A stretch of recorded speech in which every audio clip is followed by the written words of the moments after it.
Ako nga pala si Proy, call center agent sa gabi, tagutom sa umaga. Gusto ko din yumaman ng walang ginagawa pero hindi yata posible yun. Last shift na naman mga dad. Ginaganahan talaga ako magtrabaho kapag last shift ko na eh. Yung feeling na makakabanding ko na naman yung mag-ina ko. Ganito talaga siguro yung feeling kapag magulang ka na. Excited kang umuwi. Lang niya, bakit ganyan yung boses ko? Oh lol.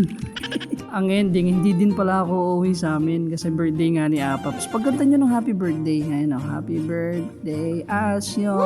Hindi rin mawawala ang pamilyang Gin Bilog at Emperatrice Sanda. Ano to? Kumukuha lang ng tiyempo yung mga yan para mag-inom. Miguel, niliguan namin sa balo. Mga demonyo kayo! Di ba kapatay nagpapatayan na kayo? Mabatok ang baso kan. May malapit na. Tapos nagpapicture sila dyan. Sabi niya, huwag na doon Eh, ba't? Tapos na kaming kumain dyan at ganyan talaga lagi yung pamilya namin dito sa Mabalacat.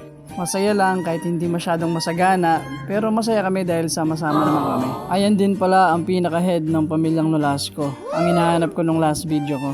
Yan nga pala si Lola Vicky or Apong Vicky ang tawag sa kanya. Malakas mag-inom yan guys, kahit 1v1 kayo yan. Kahit gin pa yung inumin nyo. Ay Diyos ko po.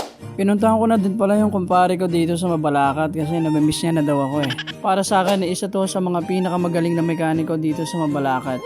Lahat ng pwedeng paraan na para makatipid ka, hindi ka masyadong mapagastos, sasabihin niya talaga sa'yo.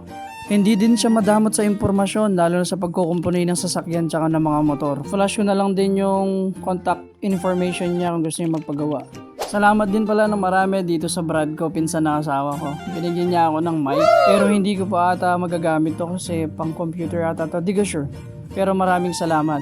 Umpisa pa lang to mga dad, ang dami nang sumusuporta sa atin at nag-sponsor actually. Pero ngayon na muna sa ngayon, ingat ka lagi dad. See you.